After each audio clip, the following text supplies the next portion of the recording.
Hello and welcome to the video for web design for Thursday, September 24th.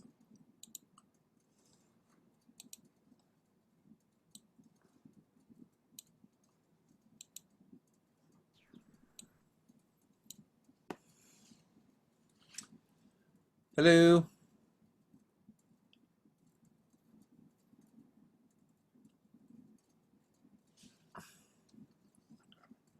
How you guys doing today?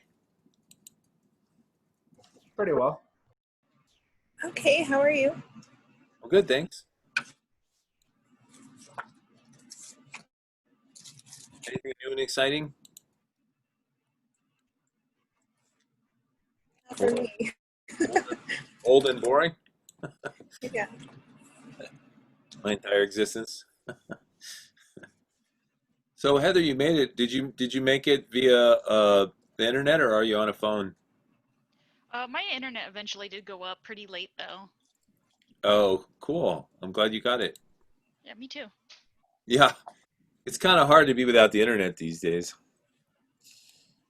Uh, let's see. Trevor says he's pretty good. How about me?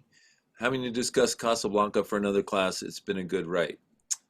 Oh, yeah, Casablanca. That's an awesome film. You're talking about the film. I don't know if it's based on a book. Yeah. Um, yeah, that I have a friend that's her favorite movie ever, Casablanca. I haven't seen it in a long time, so I have to rewatch it. You know what I did watch though? Hey, Trevor, do you know about this film that's all about the making of Casablanca? Okay, so I watched it recently, and it was actually really interesting. So let me find it real quick. Um,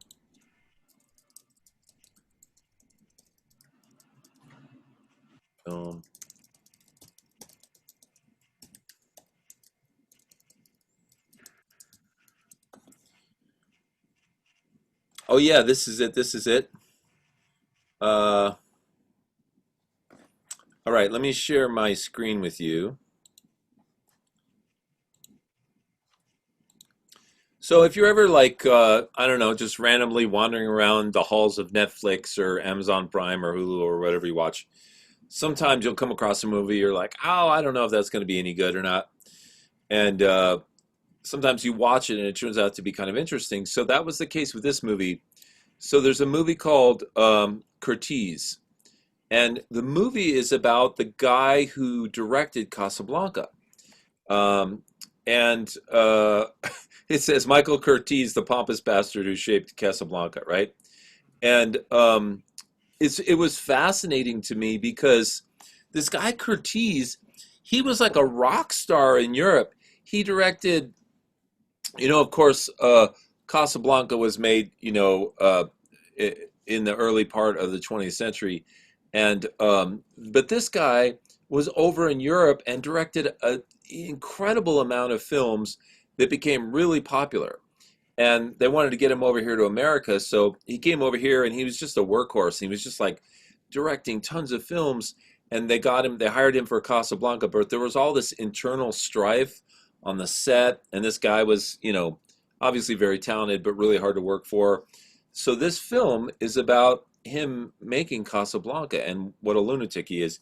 And it's really interesting if you like Casablanca to watch this film because it's based on the real guy. And then, of course, to watch Casablanca in addition to that, just for some context.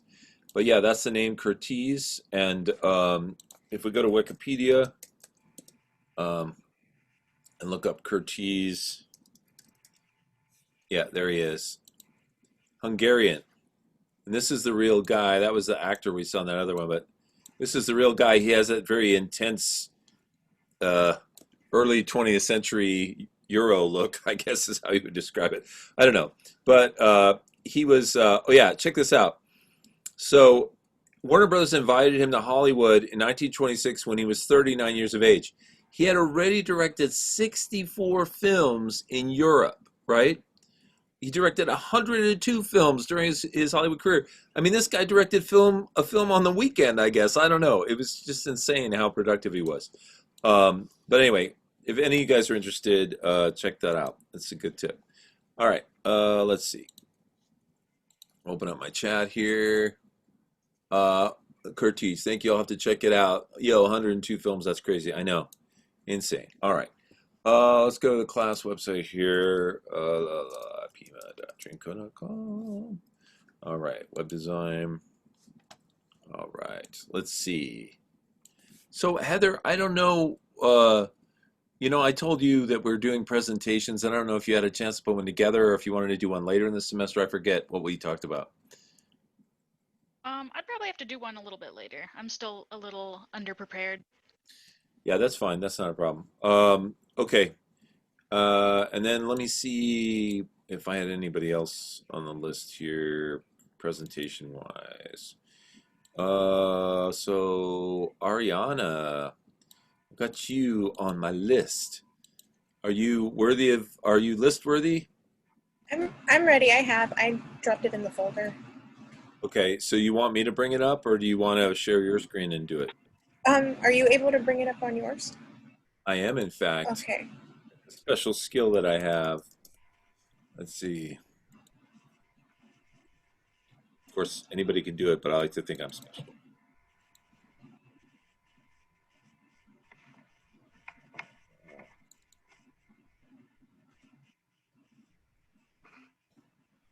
Okay, so if you just want to tell me when to, I will turn the pages. Okay. All right. So I decided to do my presentation on the internet's impact during this pandemic we're in. You can go next one. So the coronavirus pandemic has led to a surge in the use of internet and digital technologies due to social distancing guidelines and lockdowns. People all over the world have had to adjust to new ways of working, learning, and living. You can go. And according to the Pew Research Center, 53% of American adults have said that the internet has been essential to them during this outbreak. And I can go next. And this chart, sorry, this chart shows the uptick in usage starting March 1st up until September 12th. Now, it's probably higher than this because this only takes data from the really big internet service providers and it doesn't get data from the smaller. But this is all according to the NCTA, which is the Internet and Television Association. Go next. So the last quarantine was in 1918. There was no internet then. And so a lot of people felt really lonely and really depressed. And they didn't, this was when, there was no telephones either. Well, there was, but they weren't as popular in homes as they are now. And for a lot of people, losing their sense of community was worse than their fear of the flu. And here we are in 2020, 102 years later, and this pandemic has still left a lot of people feeling lonely during quarantine and isolation. But now we have the internet and we have all these apps that people use to stay in communication with their friends and family. And people are now creating a more online sense of community.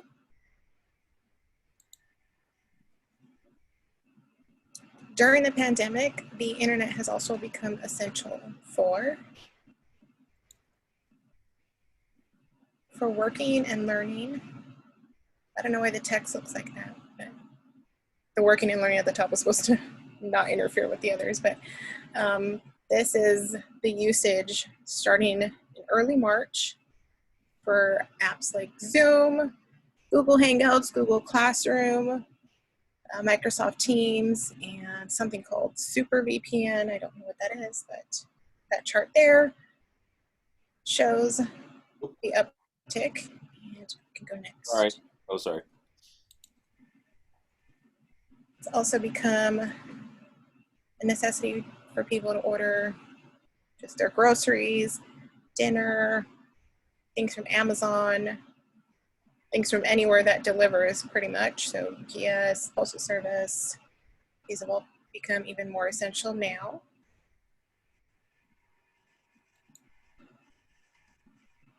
And don't know what the text looks like that.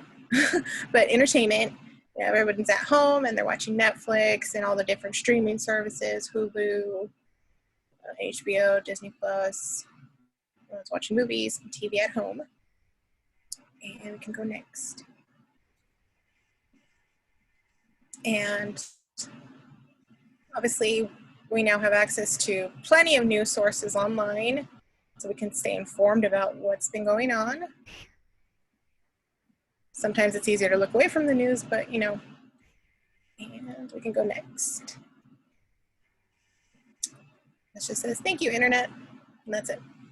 Yay! Nice job. Thanks. That's really interesting. Of course, we're all living through this, but it's interesting to just see it sort of analyzed. You know what I mean? Mm-hmm. That's a really nice job. So now, one of the things that strikes me is every time that there's like some major event, or in this case, a major tragedy or something like that, a lot of people get impacted adversely, but then there's a small slice of people that actually do really well. Like, for example, the Zoom people are like billionaires now or something. They're booming. Yeah. What other industries do you think are doing well in this time? Food delivery apps. Food delivery, right?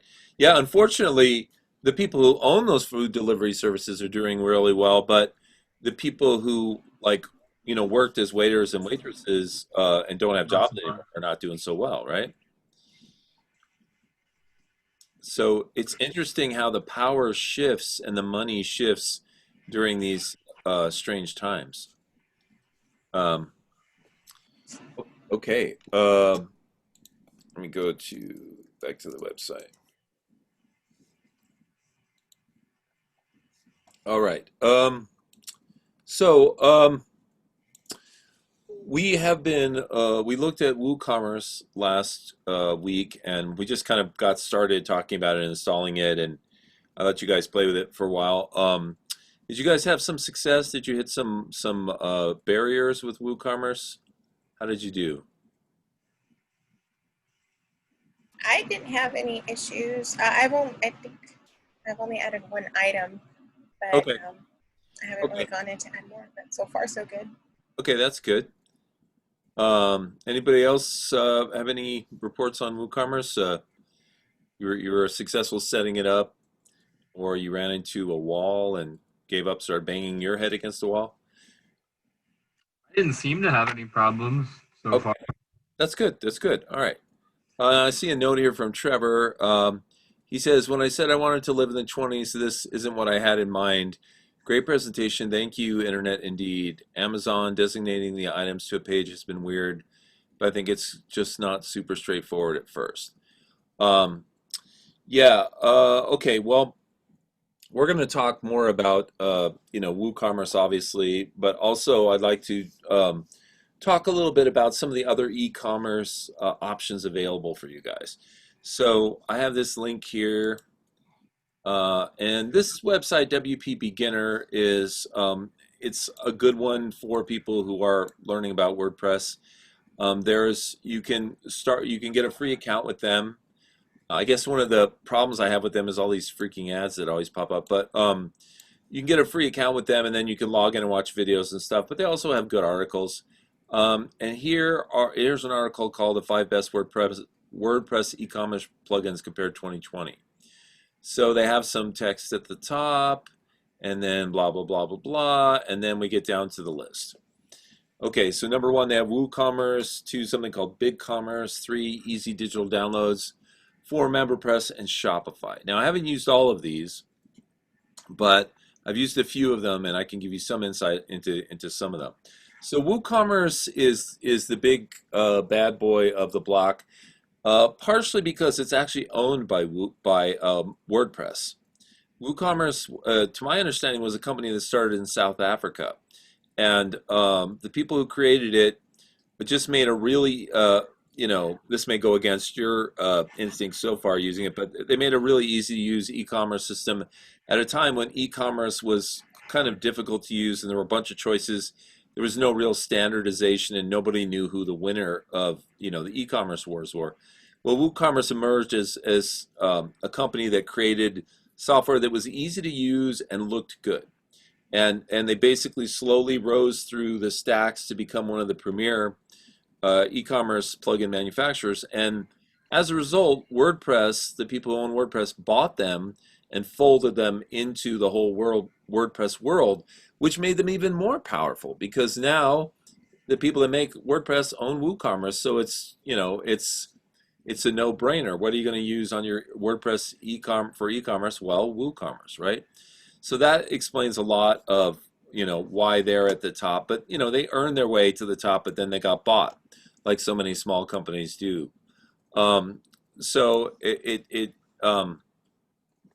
shows you here. It talks about WooCommerce a little bit. It says that Automatic, which is the company behind WordPress, bought them in 2015. So that's been a while. And then they give you pros and cons of WooCommerce. Some of the pros, it has a bunch of extensions and themes, which are really nice. Supports both digital and physical goods. You can sell affiliate or external products. Do you guys know what affiliate products are? No. Does someone know what affiliate products are? Can explain it? Okay. So what affiliate products are is they're products that you can sell off your website that you're not actually doing the selling of. You're just sort of like a middle person. I'll give you an example. Amazon probably has an affiliate program. I'm sure they do, but I don't use it or whatever. So let's say that you decided you wanted to start a website up that was like a book review website, right? So you and your friends have a book club. You talk about the books. You publish your reviews on the website, and you put it out on the internet, and it gets pretty popular. So in order to make some money, what you do is you put these little ads on the side of your site, and you join the Amazon affiliate program. And when you join an affiliate program, what it means is you sign up, you give them all your information, and they say, okay, you go ahead and put this code on your site. It's going to show Amazon ads. Now, if anybody ever clicks to Amazon from your site, we're going to be able to track it. If they buy something, you get a small percentage of the sale. Okay? That's surprisingly how a lot of people make money using advertising. They're actually piggybacking off of others who are making sales. So affiliate programs are pretty huge throughout the internet, and people can make a lot of money on them. So it says, you can sell affiliate or external products. That's another pro. Manage your inventory. Lots of payment and shipping options, and really good support and documentation. And here's some of the cons. Too many options can be a con, right? There's lots of add-ons for WooCommerce, and sometimes you might not be able to find the right add-on, So, anything that's got too many good things also may have, that may be a bad thing. Theme support. So WooCommerce works with any WordPress theme, but it's not always as easy to set up or as good looking with certain themes. And then scalability. As your store gets larger, you'll need to move to a managed hosting provider like WP Engine to scale your WooCommerce store. Okay, so, pros and cons of that. Now, we also have a e-commerce system called BigCommerce, fully hosted e-commerce platform that offers seamless integration with WooCommerce or with WordPress. It allows you a scalable e-commerce platform. Do you guys know what we mean when we talk about scalable? It scales from the web on a computer to mobile. So no, what it means is scalable means that your business can expand as large as it needs to, and these people can support it. So I'll give you an example. Let's say that you went to GoDaddy and you paid $15 a month for your web hosting. So you're on something called shared hosting, which means a bunch of people are on the same server. And you start up a little e-commerce website. And let's say that you were selling face masks before the COVID hit, right? And so all of a sudden your website just got deluged with orders, and tens of thousands of people are using your website all of a sudden, right? Well, what happens is your tiny little website, which was expecting to do, tens or twenties or hundreds of orders a month, is now doing tens of thousands, but it can't handle that kind of business on the server that it's on. So you have to move your entire website to a server that can expand to deal with all those orders. Well, when something is scalable, what they're saying is, hey, you don't need to move to another web server. We got you covered, right? If you're selling 10 products or 10,000, we'll just increase your space on your, because we've got the space. We'll just increase the space on your server and you'll be good. We'll charge you a little more and everybody's happy, right? So that's what a scalable system is. So if you think you're going to be very successful or potentially grow a lot, it makes sense to use scalable systems, whether it's web hosting or software or whatever. So this is hence the name Big Commerce, right? It scales up. And so high scalability, right? Less maintenance, these are the pros. Sell across multiple channels. Now, what do we mean by channels? Selling channels.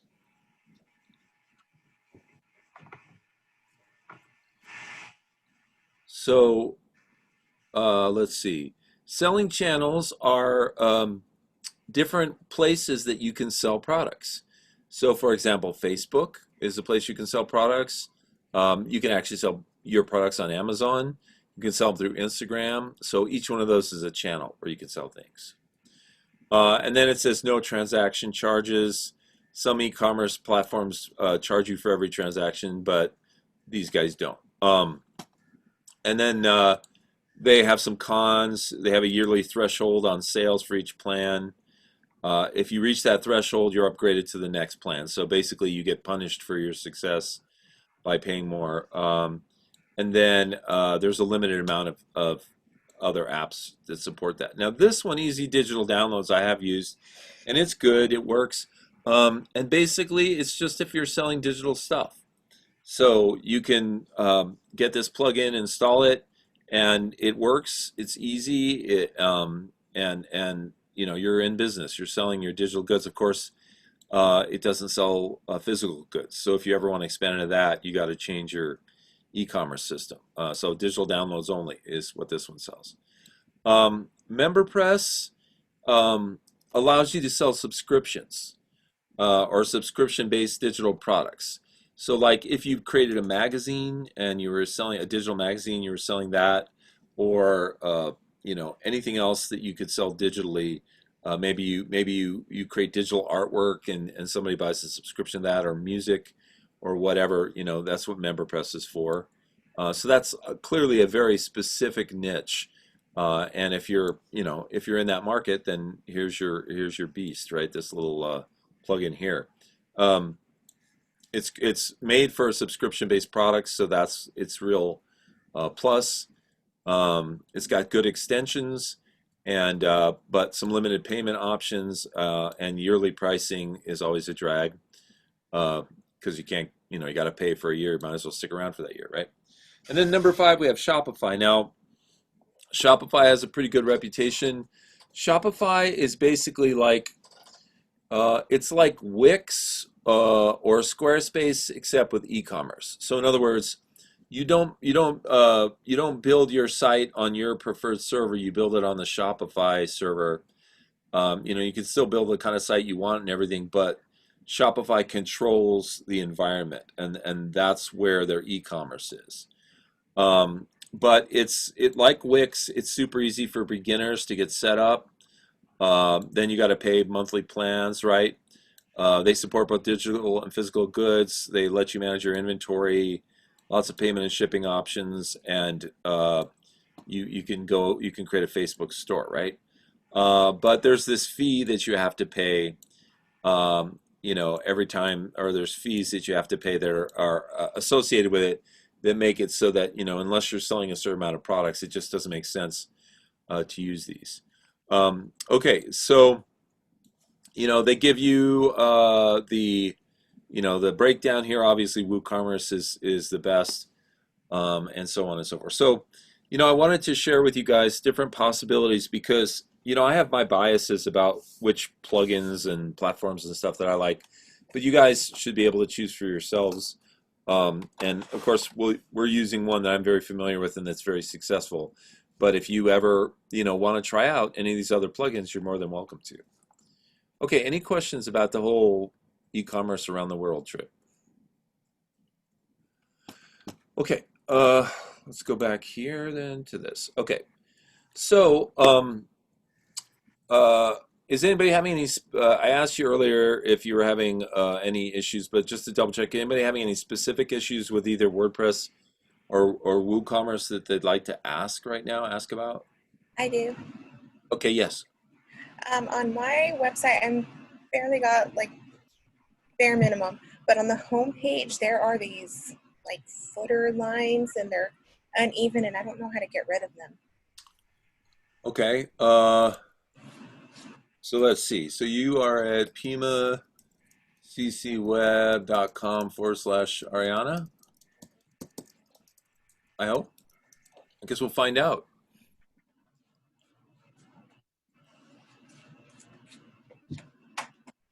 Yes, there you are. Okay. Now, are you talking about these lines down here? Yes. Okay. Now,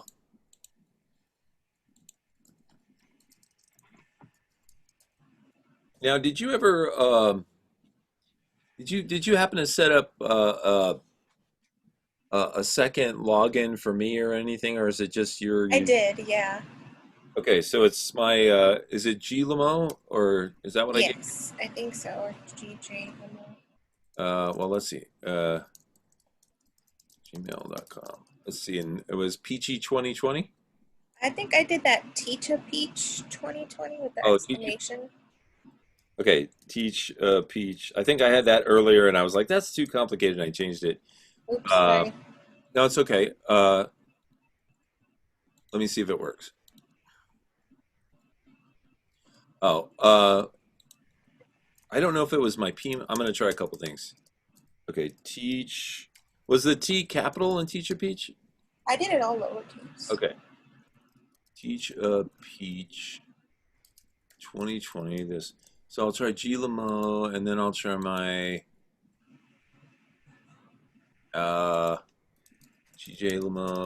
gjlamo@pima.edu. Teach Peach 2020.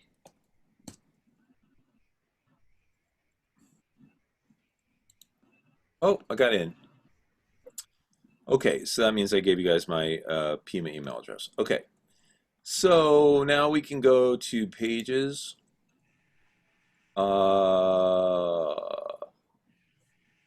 So here's your front page, which doesn't have a title. And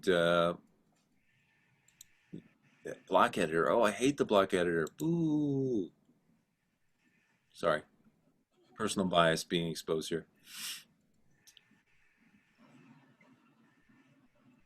These two lines right here, Yes.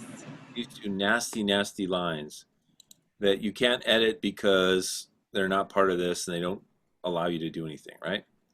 Correct. Okay. So let's go to the site through another tab.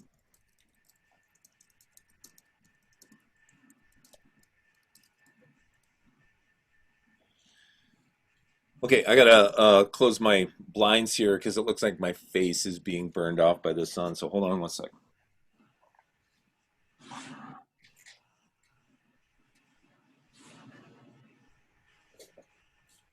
Okay, now I've got a face again. All right.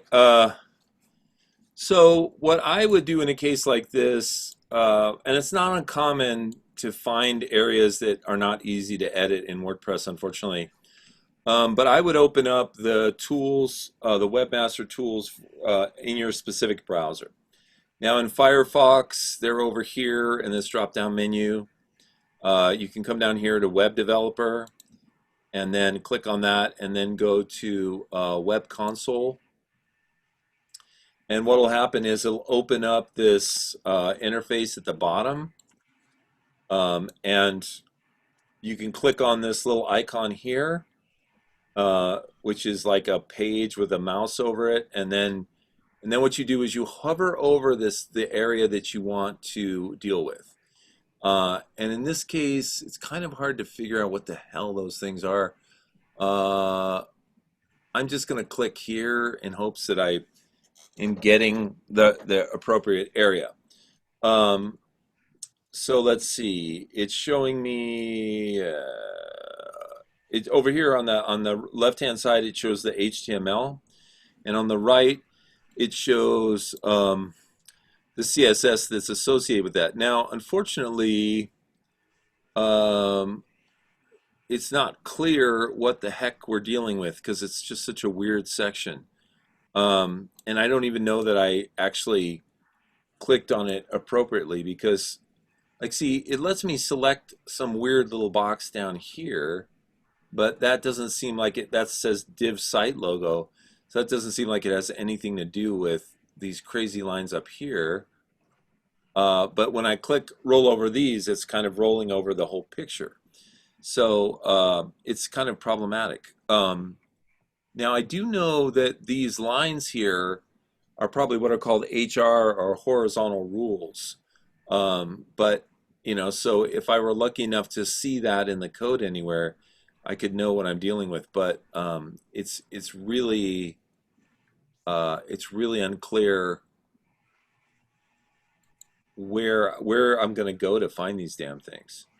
Let me just spend a second looking at the code here and see if I can find anything. And like I said, I looked over here for HR or for horizontal rules, and I didn't find anything. Okay. And if I go back into here, I'm just for grins, I'm going to try this in here. It shouldn't make any difference whatsoever, but just for grins, I'm going to see if it's any different when I look in this window. Yeah, it just makes it impossible to focus on that. Wow, it looks like some kind of a separator between footers or maybe between columns. Yeah, it's going to be incredibly hard to, or not necessarily incredibly hard, but just it's going to be a little time consuming to track this down. So I know that's not the answer you wanted to hear, but unfortunately it's completely weird and who knows what the hell it is my answer. Now, if I go out to the actual website again, and then scroll down. Now, can I ask you a question? Were they always there? Did they appear there? They were there already, like with the theme, and then I started adding stuff, and then the only thing I did was take away the footer. Yeah, that's what I was just going to say is it looks remarkably like the footer because see how the navigation here has two lines above it? Mm-hmm. It makes me feel like this is the place where they've made space for a navigation footer. Now, one way we can test that out is we can log into your dashboard, and we can basically put a little menu in the footer and see if it shows up between those two, and that will help us figure some things out. Now, the first thing I have to do you care if we're using this system called blocks or if we're using something called the classic editor? You don't care about that? Okay. So what I'm going to do is, well, first of all, I'm going to kind of freak out because I'm in your dashboard, but your dashboard seems to be limited. It doesn't seem to have a place for plugins. I've never really seen this before. It says tools, but there's no thing here for plugins, and that I don't understand that. Oh, I know why. You have to you have to change my permissions. Oh, okay. I can do that. Um, Give me one second. can you log in there? Are you logged in? I'm gonna log in and change it for you. Okay. Yeah, I think I forgot to tell you guys to do that, but you need to make me an administrator or else I can't see things, everything. Got it. So once you get in there, I can tell you where to go, and I'll tell you guys if any of you guys have given me a login to your website, you can log in and you can go to users, and then you'll see an area you created for me. You can click on me, and then you scroll down in my profile, and it'll say something like, it'll say role, and it'll say like contributor or subscriber or some funky weird thing. Click on the drop down and change it to administrator, and then go down to the bottom and hit like the blue save button or whatever button is on there. And then I'll be able to see all your, I'll be able to do the same things you will on your site. Okay, you can try to either log in and log back out or refresh. I changed it. There it goes. Yeah, so see how I got all these little extra buttons over here? Okay, so the first thing I'm going to do is add the classic editor, which makes up for the fact that they installed this blocks editor, which I think is garbage, but so this takes it back to an earlier version of WordPress, which is easier to use. Okay, so then let's see what we're talking about. Oh yeah, the footer. So now what I'm going to do is I'm going to go under Appearance Menus, and I'm going to make a brand new menu, so I can click Create a Menu, and I can call this Footer, and I'm going to hit Create Menu, and I'm just going to add some rando pages to it. Okay. Okay. And now I'm going to uncheck top menu and mobile menu and just leave it as a footer menu. Now, if we go check out your site, like from the front end, and let's see, yeah, I'm not seeing it. So unfortunately, that wasn't it. It's something else. It's some other design element. Let me check a couple other things. So I'm going to go into widgets here. Let's see, first sidebar, pages, blog, that's the main sidebar. So there's no widgets. What about blocks? How would I, okay, I'm going to go down here to appearance, customize. Let's see, footer options. I just want to get it to show something in the footer, but it's not showing anything. So yeah, that doesn't help. Well, actually, well, it should be showing up right now, but I'll hit publish. So should I go show cycle? Let's see. Yeah. So you said something about getting rid of the footer. Is that what you said? Yeah, I put in the CSS to remove it, so maybe that's where I messed up. Oh, that's okay. I mean, that's what we're here for. Okay, so in additional CSS, you have just don't display the footer, right? So I'm gonna get rid of that, but I can always redo it. Oh yeah, there we go. The second we did that, you see how my menu popped in down here? Mm-hmm. And then you see how one of my little social media icons popped in here because I told them both to show up in the footer, right? Mm-hmm. Now, so two of these lines actually are the footer, just like we thought, that's that, right? And unfortunately, when you turn off the footer, the decorations that decorate the footer are still there, right? Which is what these two lines are. Now, this extra line above it, that has to be just some decoration that was part of another area above this that we don't know about yet. It could be a widget or something like that. Now, in this case, your best bet, like I assume you didn't want that there because you wanted nothing to be there or something, right? Right. Well, in this case, I'll probably, you have two options.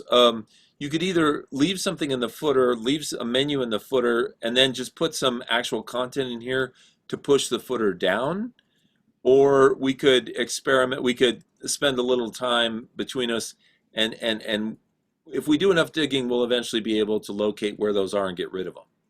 Okay. So, which option do you prefer? That second one? Um, if you have the time, I was trying to use the developer tools to find it as well, but I couldn't. Okay. Well, okay. I took your footer back out there.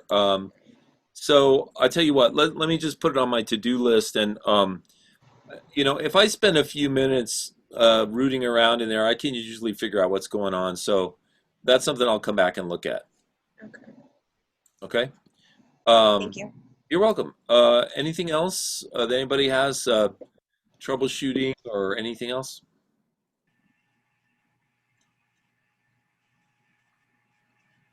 I have like a text on my front page that I can't seem to move. Okay. And let's see. You're what? H3 or Heather 3? What are you? I have no idea. Let me look. Yeah, at this point, neither do I. Let's see. I moved you over here, and then let's see. I think it was Yeah, H. I'm H3.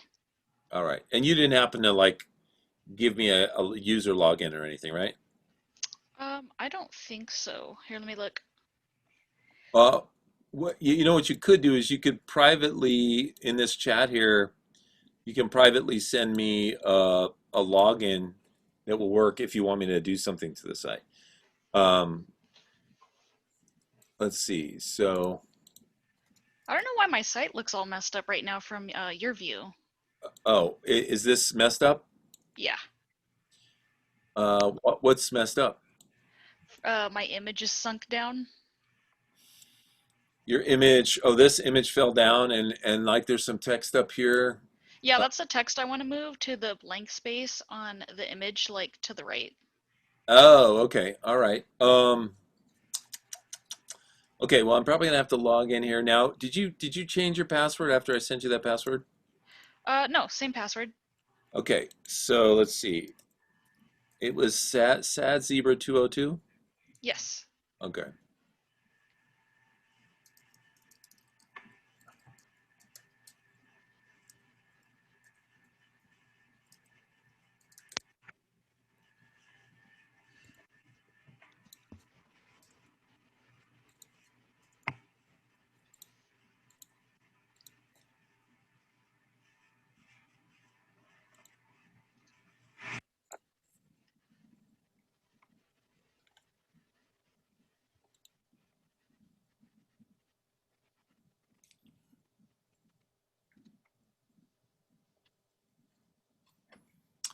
Okay.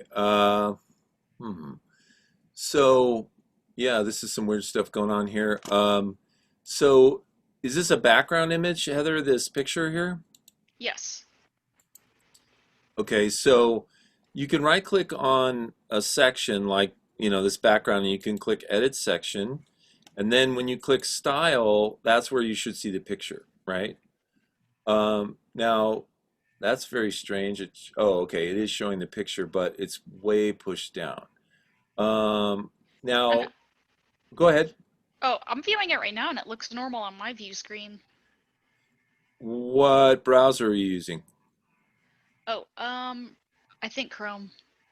Okay. Well, let me look at it in Chrome. It'll probably look normal, but of course, when you make a website, it has to look at least decent in every browser. So if it's jacking up in one, then you got to make some kind of a change.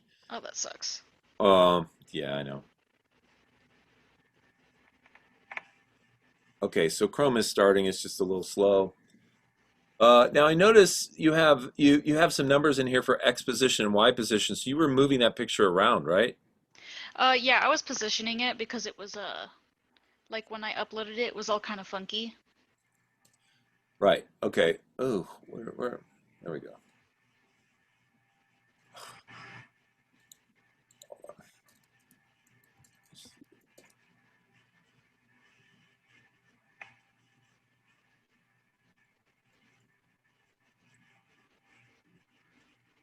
Is that is that still janked up? Yeah, that's so weird. Okay.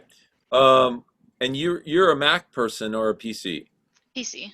Oh, that's part of it too. Okay, well, I'm on a Mac. So let's do some things. I suspect it has to do with this positioning. Um, let's see, X position and Y position. So, and let me click advanced here. Okay, there's nothing in there.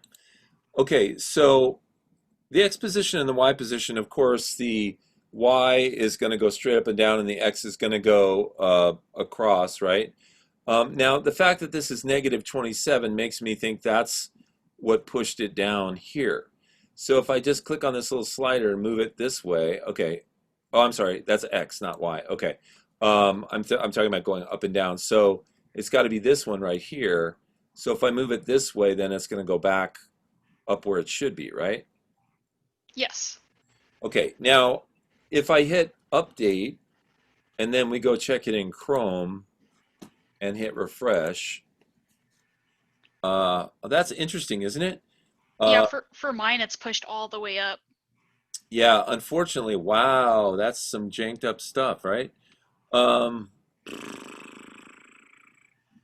wow, and which theme are we using? Um, Is it just some theme we don't know the name of or whatever?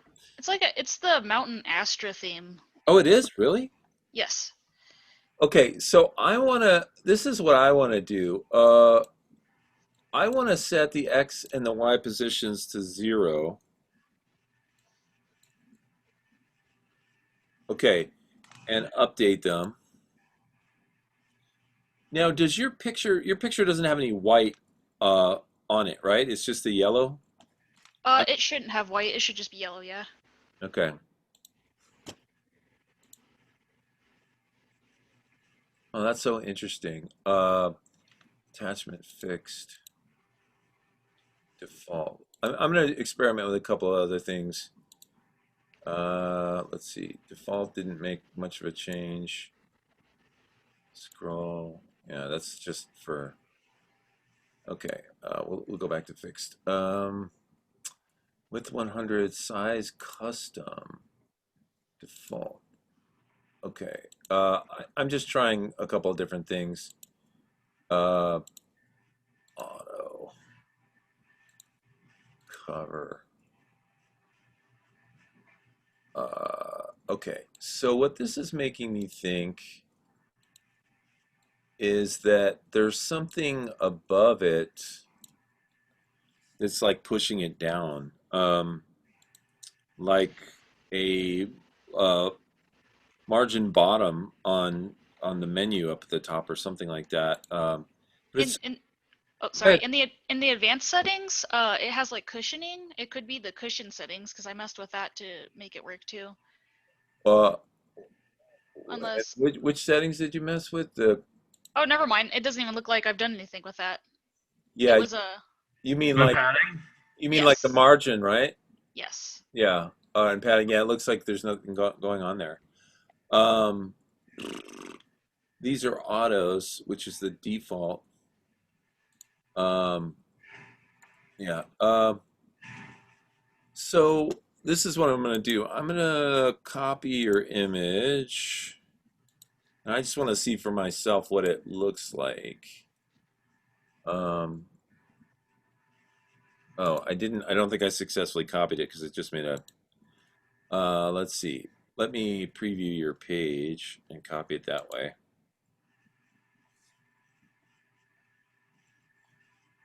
That's funny how it just kind of moved up after it went in there. Um, okay, view background image. Oh yeah, see, there's a bunch of white there. Oh, okay. Yeah, that's part of the problem. So I'm gonna take that white off and put it back in there. Um,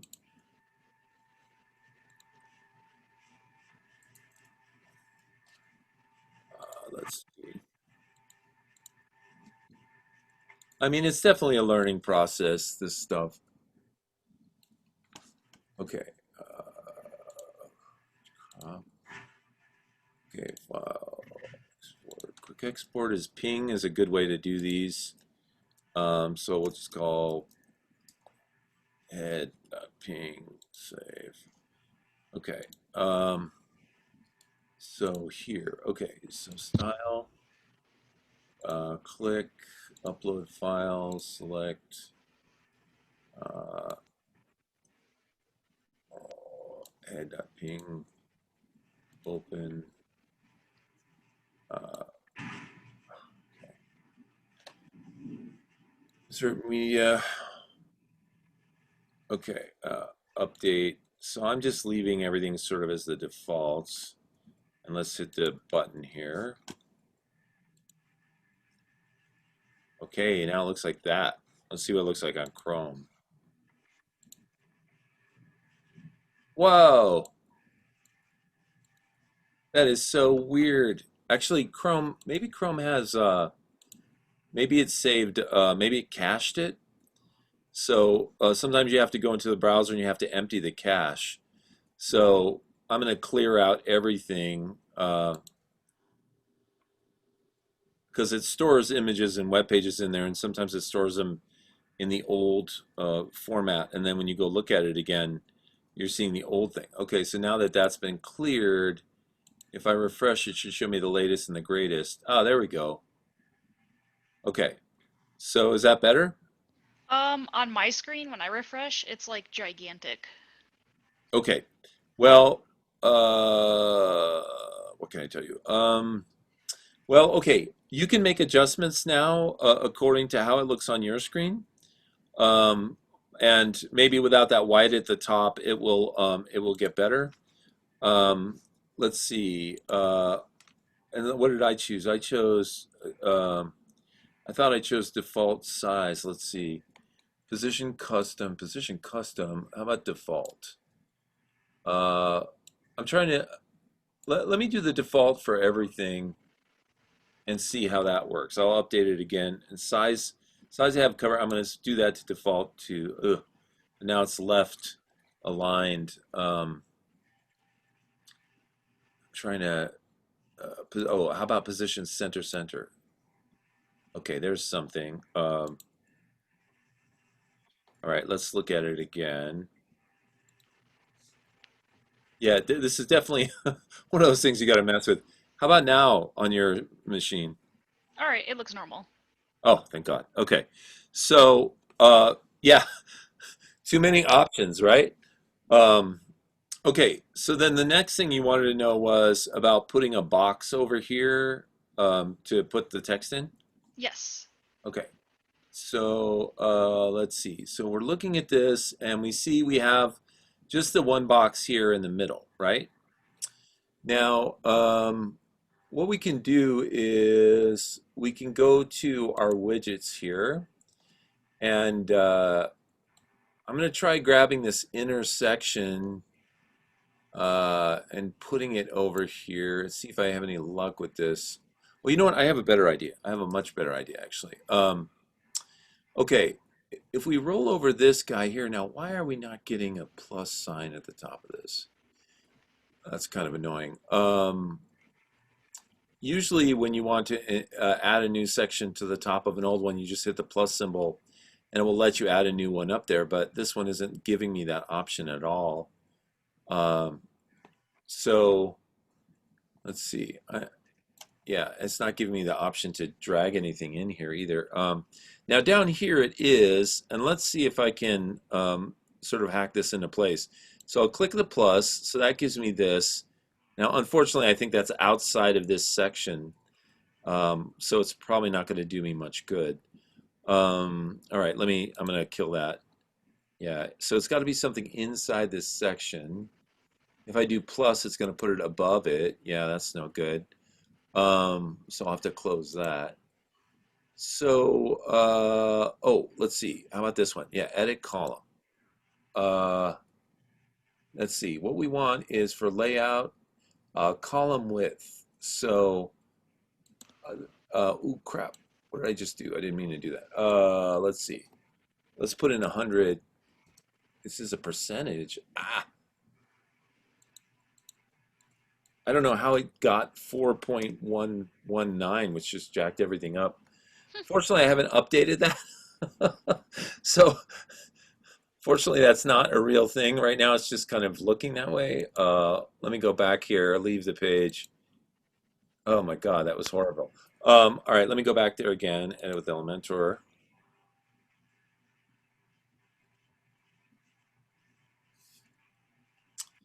Okay, so let me try this again. So what I'm going to try and do is I should be able to edit this column and add extra columns into it and basically make it like 3 columns where you should put something over there. So once again, if this is edit column, and it's showing me column width, vertical alignment, horizontal alignment, and let's see, style. Okay, that's not giving me any choices. Let's see. Now I'm all freaked out about this little box here. I don't even want to go in there and do anything. Okay, let's see.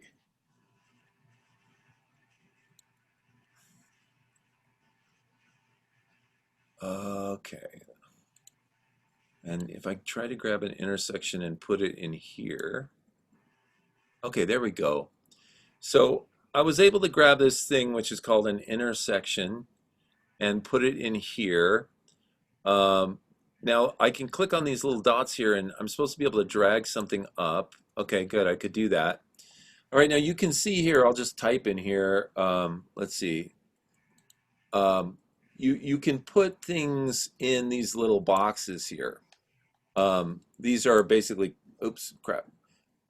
These are basically little columns that were made up at the top here.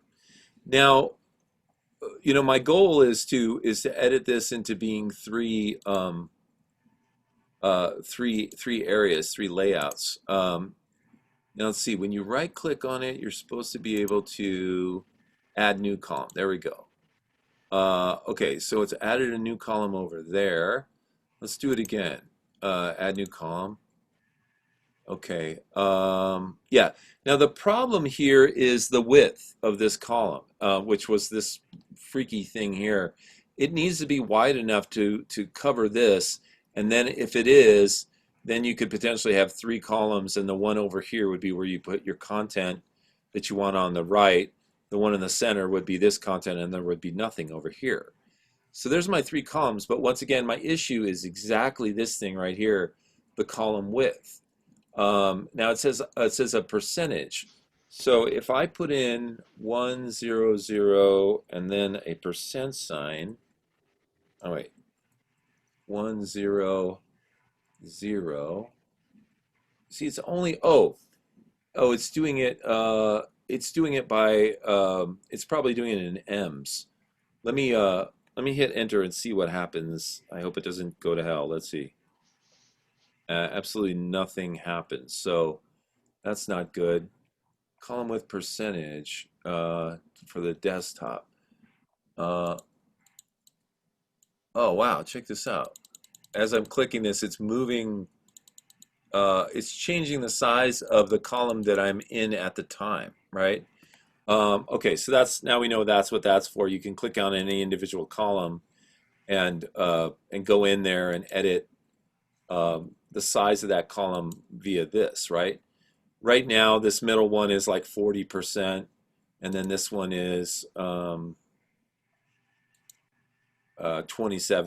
or whatever. So I can make each one of them 33%, and then they'll all be relatively stable, at least, yeah, 33.33. And this one, well, it looks like it's the same as the others. But what has to happen is this whole block of 3 columns is being restricted. It's somewhere in the code, it's saying, put a container around this and only let it be, you know, like 30% of the entire width of the web page. And until we find that, we can't do what I said would fix this problem, right? So let's see. And the hard part there is figuring out how to get to what is surrounding this. Now, if I click Edit Section, okay, here we go. Content. Here we go. Right here, content width 607. Right. Now check this out. Oh, it's a beautiful thing.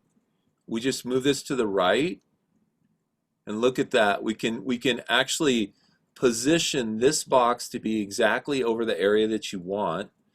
We can even go back in because now we know how to do it. We can go back in and we can reduce the size of this column to fit this area. So let's try that. So instead of 33, okay, we'll make it smaller like that. Now let's see. That means we'd have to go back to the other area and reduce the content width to move that over. Okay, you see what I'm kind of doing here? Yeah. Okay, so now this content that you have here can be sort of cut and pasted or dragged over into here. And then this area, let's see, layout style, advanced. Oh, I guess I just have to drag a text editor in here, and then there's some content for you, right? Okay, is it okay if I save this? Yeah, that's fine. Okay. Let me just check it, make sure. I mean, I know this is all jacked up here, but I love it when like I solve one problem and create two others. It's like, why did you ever help me? Don't help me. Um, okay, yeah. So let's see. Well, we don't care about this, which means we can kill that. And then let's see, taking this content in here would be as easy as dropping in, let's see, a text editor up here, and then grabbing this stuff, or copying this. Let's see. So create your website, copy, and then put that here. And of course, you'll probably have to, you'll have to redo the, let's see, paragraph. Where is my damn, why is this so hard? It should never be this hard, but it really is. Okay, create your website, heading one. Okay, I'm just trying to get something set up for you to sort of undo the damage that I did. This we don't care about. This can die. This can die. Okay, and then we have these cool buttons here. I wish I could just drag them over here. Let's see. So I can just grab a text editor maybe and put a new section down here. At least I have a new section down here and I can delete that junk in there. And then I don't know how to get these guys over here. That didn't work. Okay, these two guys here, these are probably special buttons that were created. Let's see. Come on. Go in there, button. Oh, yay, I got a button. Okay. Now I want to edit this section. I want to make two columns here so I could click an intersection and drag it down hopefully into here. Okay, there we go, two columns. And then I can go back to my widgets and pull one button in here and another button into here. Okay, and then I can eliminate this section by hitting delete. Eliminate this by hitting delete, come on, or hitting the X to delete that. Okay, so there's still more to do, Heather, but at least you're kind of in the ballpark there. Yeah, I get it a lot more now. Okay, all right, cool. All right, who else? Anybody else have some issues? Now you're all afraid to let me work on your website. He's gonna jack it up. Just keep him away from it. Keep him away till the end of the semester. Let's see. I don't see anything in the chat there. Okay. All right. So let me go back to the class website, pima.drinko.com. Okay. So web design. All right.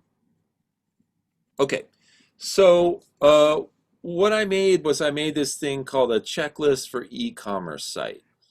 And if you click on that, you'll get, it's actually a Word document instead of a PDF. I made it a Word document so you guys could edit it if you want to.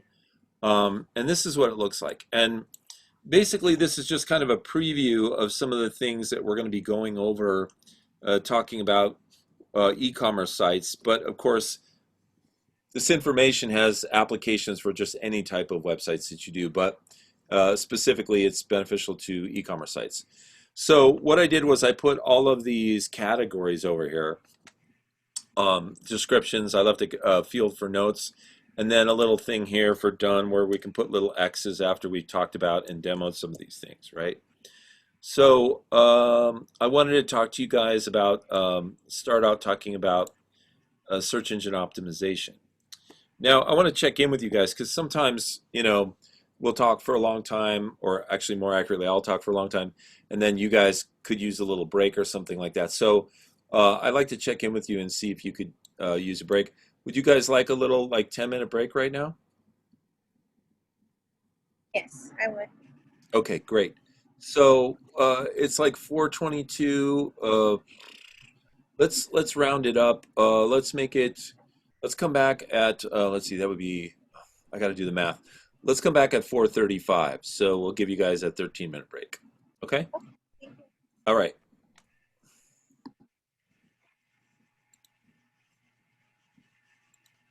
Let's stop my share.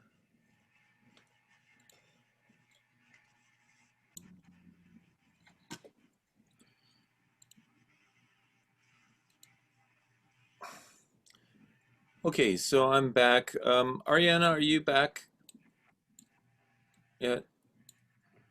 Okay. Let's see. Let me go back to here. Grab your stuff here. Actually, I'll just copy it. Ariana, let me know when you're back because I want to show you something.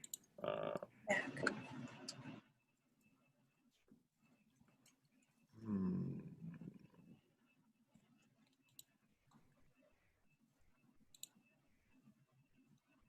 Okay.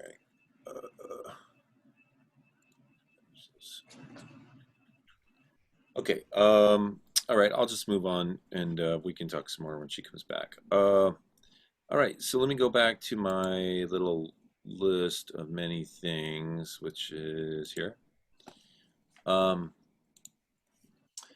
Okay. So I'm going to start out by talking about search engine optimization for your website. So if you're going to make an e-commerce site, obviously search engine optimization is very important, but it's important for any type of site that you make. So I'm going to go, let's see, I see a little sound emanating from you, Ariana. Are you back? Yeah, I'm back. Okay, cool. Hey, I found something out about your site here. On the break, I just thought I'd play around with these little lines. Okay. And I'll show you what I found. These three things that you took out, it's clear to me why you took them out. You didn't want that. You basically didn't want anything down there, right? But I put them back in just to see what was going on, and that was helpful to me because then I was able to, I was able to determine that this was a footer menu. But then by taking those three options out that you customize out, I could tell that this is like a social media bar, right? Mm-hmm. And what that helps me do is it helps me zero in on the code that I need to track down. So I took them out, and I took out the things that basically I put back in the things that you took out. And what that allowed me to do was it allowed me to scroll over them and find that one of them was called div site bar, right? And what I was able to do was take one of these borders and turn it white to get rid of it. So I'll show you what I mean. If I take this out right now, you see how there's a little gray border at the bottom here? Yes. And then when I put it back in, see how it's gone? Mm-hmm. Okay, so I didn't have enough time to get rid of all of them, but I will go back in and look at it. And what I did do was I copied your code because I didn't want to kill it. And I'll just put that back in for now so it doesn't get lost. But I'll also leave that thing up there that got rid of that one line. We still have 2 lines to go. We got to get rid of the top of the menu, and we got to get rid of the line that is part of the social media icons. Okay. So we'll I'll dig around some more in that and see if I can find out what those are. Thank you. Yeah. Okay, so going back here, so we're talking about, don't tell me this, SEO. Okay. Come on. Boom. Um, all right, so what I'm going to do is install an SEO plugin to my site, and then show you guys how to use it, and then you guys can do something similar.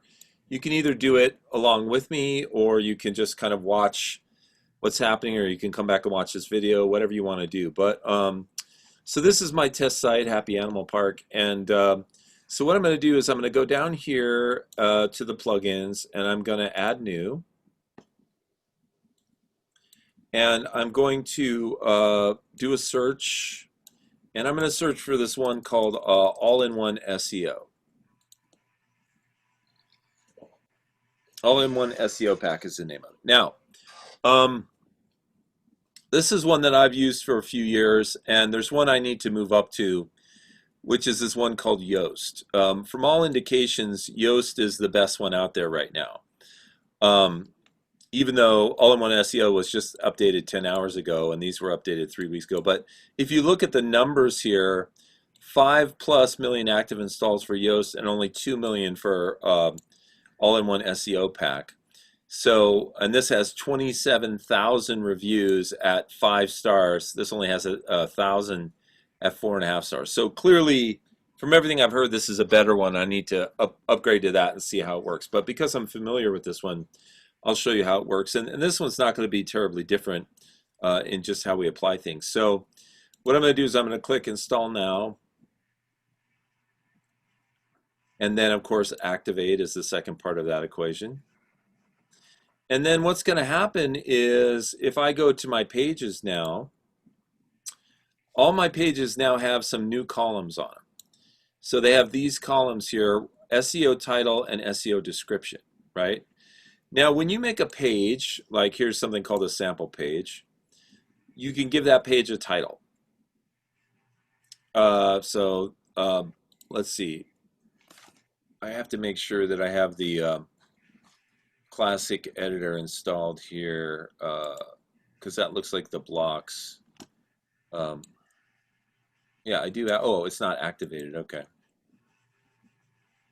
All right, cool. So we'll go in here to pages, all pages.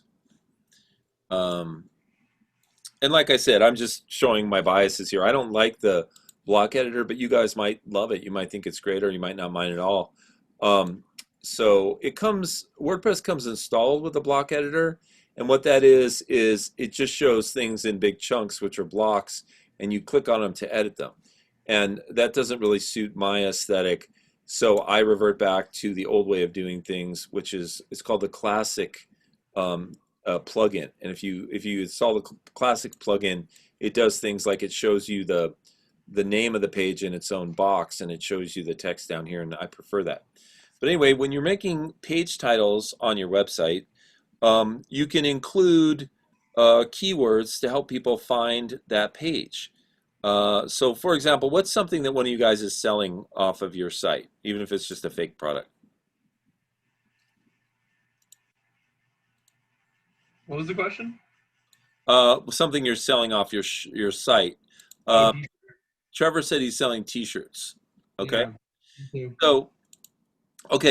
So what you want to do, the way that Google ranks sites is it has something called a web crawler, which is a bot piece of software, and it goes out and it crawls the web.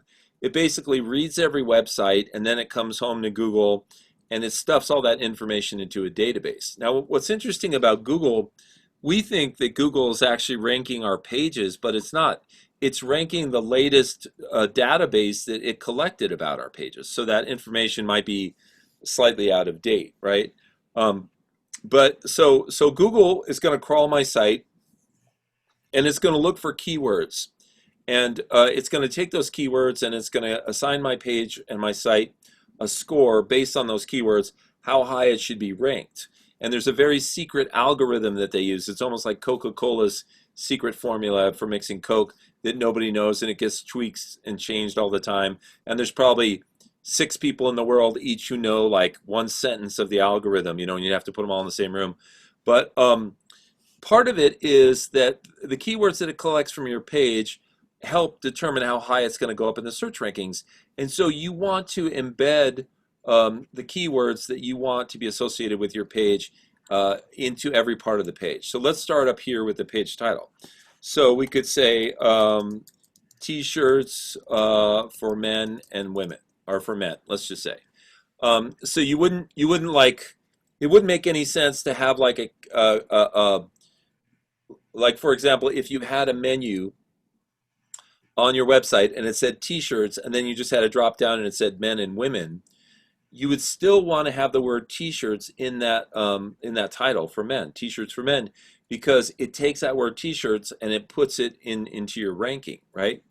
Okay, then we get onto the page itself, and on the page it's gonna read your content on the page, and it's gonna add that to the page rank too. And the higher your score, the higher up you're gonna go. So on your page, you might say something like, t-shirts for men, right? Even though that's the title right up there at the top, you might say, here you'll find the best quality t-shirts for men, right? Okay. And then you would go on, and in your descriptive sentence here, even though it seems somewhat redundant, and you have to be careful not to be too obvious about tipping your hand, you want to include those keywords over and over as many times as you can get away with it in this sentence or in this paragraph, right?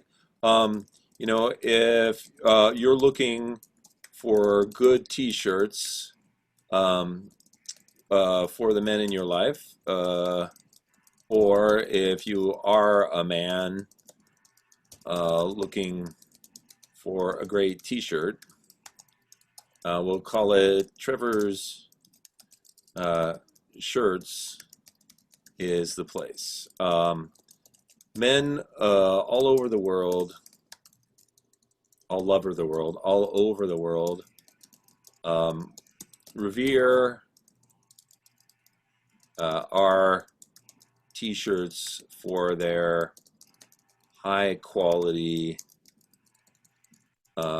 design and affordable price. Now I won't go on any longer than this about this particular thing, and affordable price.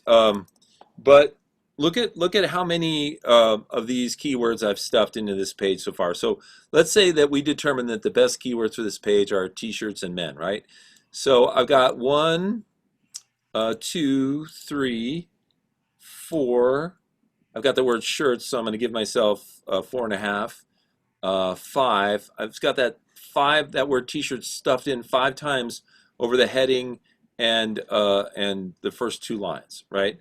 And then men is probably about an equal number. Plus, I even managed to sneak in words that have to do with quality, right? So good, great, high quality design, and even affordable price. So your descriptive text is very important, not only because it will help sell the product, but it's literally positioning it in the search engine, right? Okay, now in addition, you're going to have images on the page, right? The images will be put in more than likely by the WooCommerce. But you can put alt tags on images, and alt tags are descriptive tags that describe the image if somebody has their images turned off, or if they're visually impaired and they're using a screen reader. But those can also be used for keywords. So if I go add media and I find just some random picture here, doesn't look like a t-shirt, but that's okay. This looks more like a t-shirt.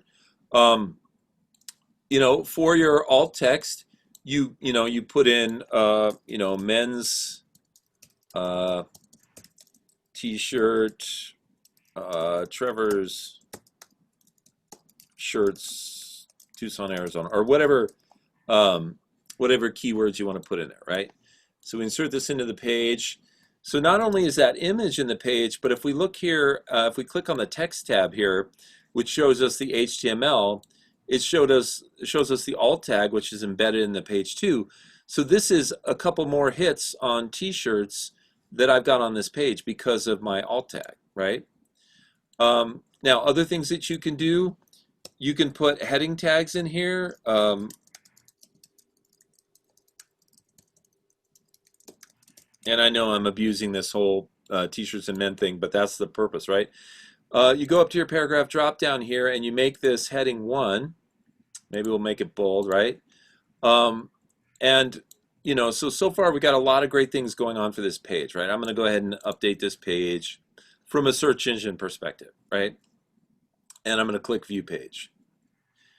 Okay, so we have you know, the name of the page, which is up here in the tab T-shirts for men. We have T-shirts for men, great T-shirts for men, blah blah blah blah blah, right? So lots of redundancy, but what we call good redundancy because it's gonna get your page rank higher, right? So let's say that you went in and you basically, you know, stuffed as many keywords as you could stuff in without seeming too obvious on your page. Okay, and that's just you putting content in, right? Page titles and things like that. Then we have the SEO, which can help us out, right? For example, this can analyze the page and, you know, it'll give us all of these different aspects of SEO analysis. So it can check the links, it can check how Google has cached this page to bring it up quickly. You can see all those other things, HTML validator, CSS validator, right? And then what we can do is we can go in and look at this page, like edit page, and all-in-one SEO also adds, let's see, let me go all to pages here. So they add these columns, which I mentioned earlier, which is, these are titles for the page that are just for search engine optimization. So it's not even the title that necessarily shows up.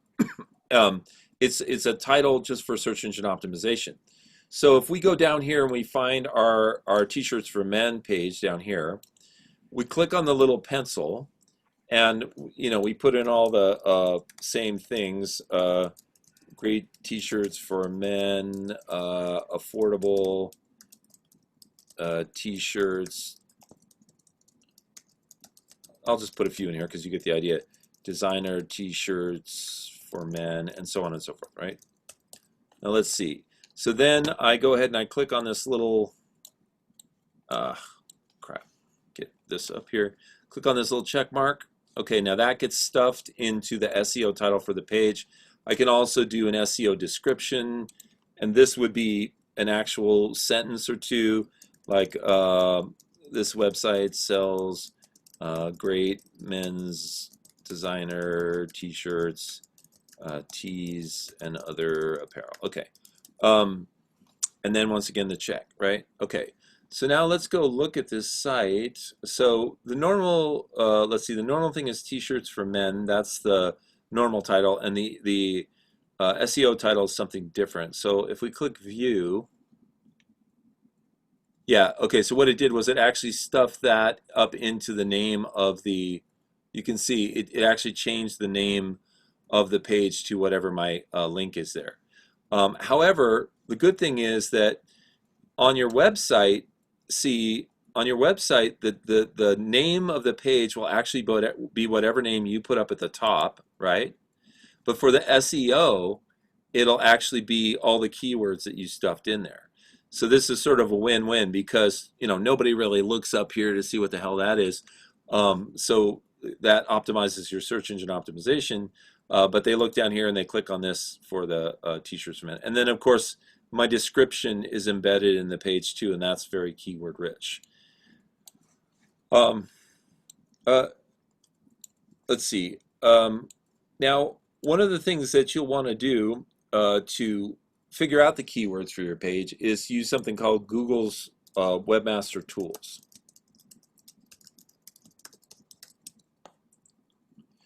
Okay. Now, Google has a whole bunch of free services that you can utilize, but of course, they need to make sure that you're the owner of the site and all that kind of stuff. So, like, you know, if I wanted to put in a site here like dreamco.com, let's see. First thing I would have to do is go through a process to verify that I actually own that domain, right? So I'd have to, you know, follow their instructions here, sign in to like GoDaddy or whatever, put this text in, press verify, and then that way Google would be able to run a check and make sure I actually own the site, right? Now, once you get past that verification system, Google provides a variety of tools that you can use to figure out what the best keywords are for your website. Once you have that list of keywords, you can go embed them in your site in the way that I did. Now, the thing that's really useful about using Google tools for this is Google keeps track of the things people actually put into the web to look for sites, not what you think they would put in. So you saw my example there. I'm putting in like great t-shirts, men t-shirts, you know, best quality, blah, blah, blah, right? Well, when you go look at this Google tools and you can narrow it down to, you know, certain industries like fashion, and you can narrow it down further to types of clothing, right? You might find that people put in, you know, the word tees, T-E-E-S, because it's shorter, or they might put T-S or T apostrophe S, and you didn't even think about that when you were putting in your keywords. So now you got to go back, you look at Google's stats, and it shows that 100,000 people just put in T apostrophe S. Well, you better stuff that into your web page, or it's not going to get found, right? Okay, so those are some tips of it's the tip of a very big iceberg, which is SEO. Any questions from you guys about that topic right now?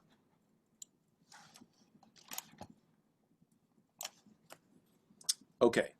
All right. So I'm trying to be aware of not, like, you know, yammering on infinitely about stuff. So I'm trying to give you guys things like breaks and time to work on your sites and stuff during class and ask questions. So I'm going to give you guys some time now to work on your sites, and, you know, hopefully move forward from wherever you are with things like, you know, putting products in, messing with Elementor, you know, like as we saw today, there's some issues there people need to work through.